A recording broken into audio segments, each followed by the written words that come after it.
Hi viewers, welcome to our channel. ప్రస్తుతం మనతో పాటు సీనియర్ జర్నలిస్ట్ దాము బాలా సార్ ఉన్నారు. వారితో మాట్లాడదాం. నమస్కారం సార్. నమస్తే సార్, జగన్ గారి అక్రమాస్తుల కేసులకు సంబంధించి తెలంగాణ హైకోర్టు రెండోసారి మరి నోటీస్ ఇష్యూ చేసింది సార్. మరి ఏంటి, అరెస్ట్ అయ్యే ఛాన్స్ ఏమన్నా ఉందా? అంతకుముందు కూడా ఇష్యూ చేసింది, అప్పుడు ఏం రెస్పాండ్ అవ్వలేదు. మరి ఇప్పుడు ఏంటి సార్? అంటే ఇప్పుడు ఎత్తులు పై ఎత్తులు అనేవి ఆంధ్రప్రదేశ్ రాజకీయాల్లో చాలా బలంగా స్టార్ట్ అయినాయి.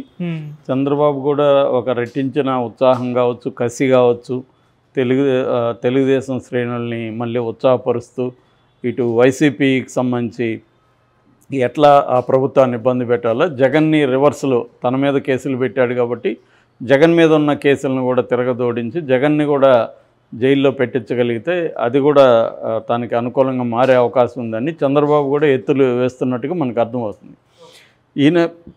ఈ నేపథ్యంలోనే రఘురామకృష్ణరాజు ఇక్కడ తెలంగాణ హైకోర్టులో ఫస్ట్లో వేశాడు పిటిషను.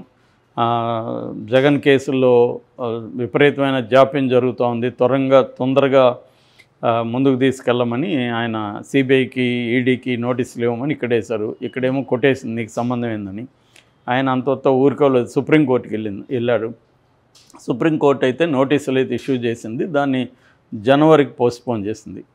అదే అట్లా జరుగుతుంది. అంటే ఇక్కడ ఏంటంటే ఉద్దేశం, ఎన్నికలకు ముందుగా ఈ బెయిల్ ఏదో ఒకటి క్యాన్సిల్ చేయించి జగన్ని జైలుకి పంపించాలా అన్న ఉద్దేశం తెలుగుదేశంలో కనిపిస్తుంది. చంద్రబాబు ఆ ప్లాన్ అటు వెళ్తున్నట్టుగా మనకి అర్థం చేసుకోవచ్చు. అయితే ఇప్పుడు మనం మాట్లాడుకునే టాపిక్ ఏంటంటే, తెలంగాణ హైకోర్టు జగన్కు సిబిఐకు నోటీసులు జారీ చేసింది. దీనికి ఒక కాంటెక్స్ట్ ఏంటంటే, హరిరామ జోగయ్య జనసేనతో ఫ్రెండ్లీగా ఉంటారు ఆయన. సో ఆయన ఒక పిల్లేశారు.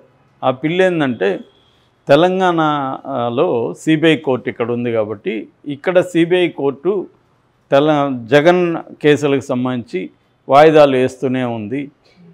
కాబట్టి సిబిఐ కోర్టుని త్వరగా, అంటే ఎన్నికల లోపల ఈ కేసును తేల్చండి అని మీరు ఆదేశాలు ఇవ్వండి అని హైకోర్టులో కేసు వేశారు. ఈ పిటిషన్ని justice Alok Aradhe, justice T Vinod Kumar special bench వీళ్ళిద్దరూ జస్టిస్ దాన్ని తీసుకుని విచారించారు.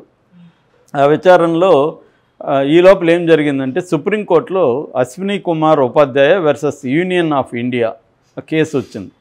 ఆ కేసులో ఏంటంటే, సుప్రీంకోర్టు ఏం చెప్పిందంటే, తాజా మాజీ ఎమ్మెల్యే ఎంపీల కేసులకు సంబంధించి అన్ని రాష్ట్రాల్లో కూడా త్వరగా ముగించమని హైకోర్టులకు నోటీసులు ఇష్యూ చేసింది. దాంతో ఇక్కడ తెలంగాణ హైకోర్టు ఏం చేసిందంటే, దీన్ని సుమోటో పిటిషన్గా స్వీకరించింది. ఇక్కడ ఎవరెవరు ఇక్కడ తెలంగాణ కోర్టుల్లో ఏ ఎమ్మెల్యేలు కానీ ఎంపీలు కానీ మాజీలు లేదా ఉన్నవాళ్ళు ఆ కేసు ప్రజాప్రతినిధులకు సంబంధించిన కేసులు ఏవేవి ఉన్నాయి వాటి వివరాలు అవన్నీ సబ్మిట్ చేయమని తెలంగాణ హైకోర్టు సుమోటోగా పిటిషన్ స్వీకరించి వేసింది. ఇప్పుడు ఈయన పిటిషన్ ఉంది. సో ఇది కూడా దాని కిందకే వస్తుంది. జగన్ కూడా మాజీ, ఇంతకుముందు ఆయన ఎంపీగా ఉన్నాడు, తర్వాత ఎమ్మెల్యే అయ్యాడు, తర్వాత సీఎం అయ్యాడు. కాబట్టి ఆయన మీద ఉన్న కేసులు కూడా ఈ సుప్రీంకోర్టు ఆర్డర్ కిందకే వస్తుంది. కాబట్టి ఈ రెండు పిటిషన్ని ఒకేసారి విచారిస్తాం, మెర్జ్ చేసి అని ఈ బెంచ్ చెప్పింది. సో వీళ్ళకి ఆల్రెడీ ఒకసారి నోటీసులు ఇష్యూ చేశారు. సో ఇప్పుడు వీళ్ళు చెప్తున్నది ఏంటంటే, దాదాపు 20 డిశ్చార్జ్ పిటిషన్లు ఉన్నాయని చెప్తున్నారు. దానికి సంబంధించిన వివరాలు కావాలన్నారు. 2 నెలల్లో ఈ డిశ్చార్జ్ పిటిషన్లని సంగతి తేల్చమని చెప్పారు. అట్లాగే వివిధ కోర్టుల్లో సమన్స్ ఉన్నాయని చెప్తున్నారు. ఆ సమన్స్ని 2 వారాల్లోగా ఆ సమన్స్ని తేల్చమని చెప్తున్నారు. సో ఇప్పుడు ఇది వచ్చి సిబిఐకు తర్వాత జగన్కు కూడా మళ్ళీ నోటీసులు ఇచ్చారు. నోటీసులు అందే విధంగా చేయమని కూడా రిజిస్ట్రీని కూడా ఆదేశించారనమాట. ఇప్పుడు సిబిఐ కౌంటర్ వేయాల్సి ఉంటుంది. తాము ఎందుకు ఈ కేసులో ఆలస్యం చేస్తున్నాం, ఎందుకంటే దాదాపు 3000 సార్లు పైన వాయిదాలు పడిందని రఘురామకృష్ణరాజు కూడా గతంలో చెప్పాడు. ఏదేమైనా 10 ఏళ్లుగా 18 కేసులు జగన్ మీద, సిబిఐవి 11 కేసులు, 7 కేసులు ఈడీవి. సో 18 కేసులు జగన్ మీద వివిధ కోర్టుల్లో ఉన్నాయి. వాటిలో ముందుకు వెళ్ళట్లేదు, వెనక్కి వెళ్ళట్లేదు. అంటే ఆ కేసులు తప్పని కొట్టేయట్లేదు, అక్రమాస్తులకు సంబంధించి. పోనీ ఆయన ఏమన్నా తప్పు చేసినాడని ప్రూవ్ అయ్యి శిక్ష పడుతుందా అంటే అది లేదు, రెండూ జరగట్లేదు. అంటే ఇది ఎందుకు ఇలాగ ఉందంటే జనరల్గా ఏంటంటే బీజేపీ ప్రభుత్వం తమకి వ్యతిరేకంగా ఉన్న ప్రభుత్వాల మీద పార్టీల మీద చాలా సీరియస్గా ఈ ఇన్వెస్టిగేటింగ్ ఏజెన్సీలని దింపతాం. ఇటు సిబిఐ కావచ్చు, ఈడీ కావచ్చు, ఎన్ఐఏ కావచ్చు, లేకపోతే ఐటీ డిపార్ట్మెంటు వీళ్ళని ఉసిగొల్పడం, కేసులు పెట్టించడం, హరాస్ చేయడం, వాళ్ళని కంట్రోల్ చేయడం ఇవి జరుగుతుంది. రెండో వైపు తనకు మిత్రులుగా ఉంటున్న వాళ్ళ మీద కూడా కత్తులు వేలాడతాయి, కేసులని కత్తులు వేలాడుతూ ఉంటాయి. సో ఏ క్రమంలో వాళ్ళు ఎక్కడైనా తోకాడిస్తే కొద్దిగా నట్టు బిగిస్తారనమాట. సో అతను మళ్ళీ దారిలోకి వస్తాడు. ఇది గతంలో చేయలేదంటే కాంగ్రెస్ ప్రభుత్వం కూడా చేసింది. అప్పుడు కూడా సిబిఐని విపరీతంగా వాడేవాళ్ళు కాంగ్రెస్. చివరికి కాంగ్రెస్లో ఉండే అసమ్మతి వర్గం మీద కూడా కాంగ్రెస్ వాడేవాళ్ళు. కాంగ్రెస్ మీద కూడా ఈ అభియోగాలు ఉన్నాయి. అట్లాగే స్టేట్ గవర్నమెంట్లో కూడా అనేక స్టేట్ గవర్నమెంట్ ప్రత్యర్థుల మీద ఈ ఆర్మ్డ్ పోలీస్ ఫోర్సెస్ని ఉపయోగించడం, కేసులు పెట్టడం, అరెస్ట్ చేయడం అనేది జరుగుతుంది. ఇవన్నీ అన్ని పార్టీలు చేస్తున్నాయి. తెలుగుదేశం రివర్స్లో ప్రతిపక్షంలో ఉంటూ కూడా అధికార పక్షమైన వైసీపీ ప్రభుత్వం మీద రకరకాల పిల్స్, రకరకాల కేసులు వేయడం, కోర్టుల ద్వారా ఇబ్బంది పెట్టడం అనేది ఇదంతా కూడా లీగల్గా చేయకూడదు అనేది ఏం లేదు కదా. లీగల్గా అలో చేస్తున్నప్పుడు దాన్ని ఎందుకు ఉపయోగించుకోకూడదని అనుకుంటారు కదా పార్టీలు. సో కాబట్టి ఇక్కడ అందరూ ఇవి చేస్తున్నారు.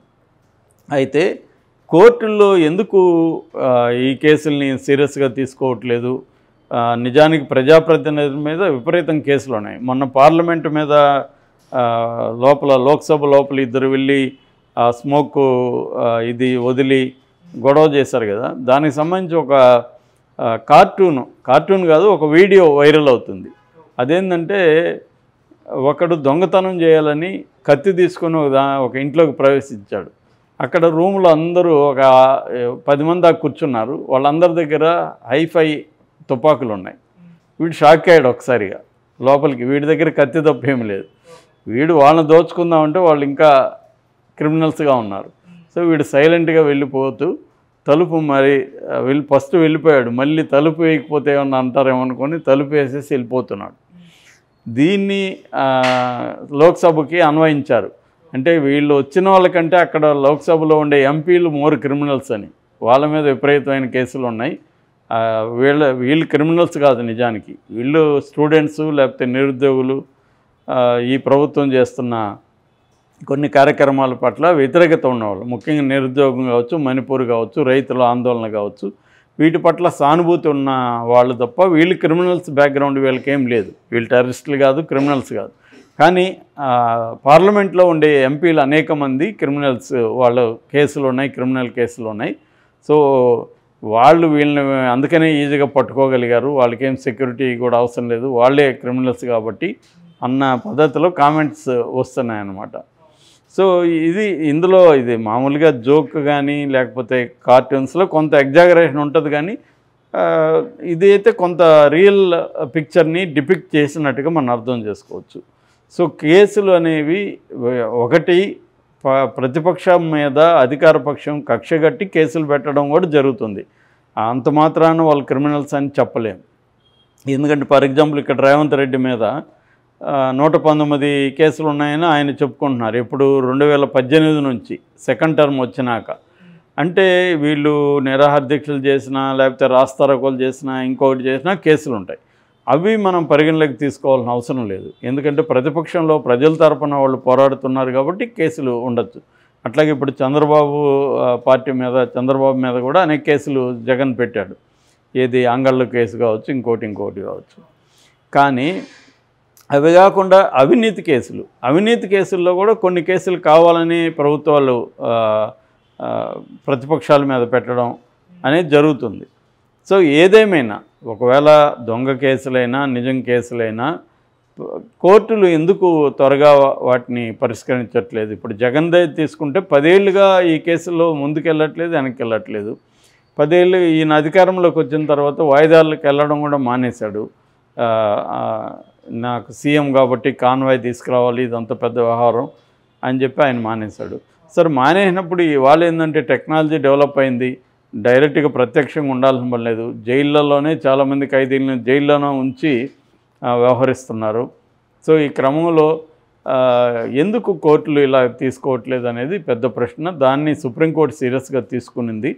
మామూలుగా అయితే సుప్రీంకోర్టు వాళ్ళ సమస్యలు వాళ్ళు చెప్తారు, ఎందుకంటే సుప్రీంకోర్టులోనే 55,000 కేసులు పెండింగ్లో ఉన్నాయి. మొత్తంగా దేశంలో వివిధ కోర్టుల్లో 5 కోట్ల కేసులు పెండింగ్లో ఉన్నాయి. దానివల్ల వాళ్ళ సమస్యలు వాళ్ళు చెప్తారు. అదేదో చేపలు ఎండలేదనే కథ ఉంది కదా, అలాగే ప్రతిదానికి ఏదో కారణాలు ఉంటాయి. ఏదేమైనా ప్రజాప్రతినిధుల మీద కేసులు అయితే త్వరగా అవ్వాలి. మరి ఇప్పుడు ఇది నిజంగానే త్వరగా అవుతుందా? ఈయన హరిరామ జోగాయి చెప్పినట్టు ఎలక్షన్ లోపల కానీ అయితే మాత్రం జగన్కి ఇబ్బంది. జగన్ ఎలక్షన్ ముందు జైలుకి పోవడం జరిగితే మాత్రం తెలుగుదేశానికి పండగ.